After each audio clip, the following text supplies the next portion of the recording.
Welcome to HR9 news. Sri Sathya Sai జిల్లా పరిగి మండలం ఊటకూరు గ్రామంలో శ్మశాన వాటిక పరిశుభ్రతకు యువకుడు స్వచ్ఛందంగా ముందుకొచ్చారు. అపరిశుభ్రంగా మారిన శ్మశాన వాటికను తన సొంత ఖర్చులతో శుభ్రం చేయిస్తూ గ్రామ ప్రజలకు ఆదర్శంగా నిలుస్తున్నారు. శ్రీ సత్యసాయి జిల్లా పరిగి మండలం ఊటకూరు గ్రామంలోని శ్మశాన వాటికలో కంప చెట్లు, పిచ్చి మొక్కలు పెరగడంతో పాటు చెత్తా చెదారం పేరుకుపోయి అపరిశుభ్రంగా మారింది.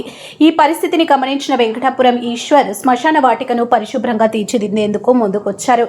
ఎవరిని ఆశ్రయించకుండా తన సొంత ఖర్చులతో శుభ్రత పనులు చేపట్టి శ్మశాన వాటికలో పేరుకుపోయిన చెత్తను తొలగించడంతో పాటు పిచ్చి మొక్కలు, కంప చెట్లను తొలగిస్తున్నారు. గ్రామ ప్రజలందరికీ ఉపయోగపడే ఈ కార్యక్రమాన్ని స్వచ్ఛందంగా చేపట్టిన వెంకటాపూర్ ఈశ్వర్ను గ్రామస్తులు అభినందిస్తున్నారు. ప్రజా అవసరాలకు ఉపయోగపడే ప్రదేశాలను పరిశుభ్రంగా ఉంచడం ప్రతి ఒక్కరి బాధ్యత అని, ఇలాంటి సేవా కార్యక్రమాలకు అందరూ సహకరించాలని కోరుతున్నారు.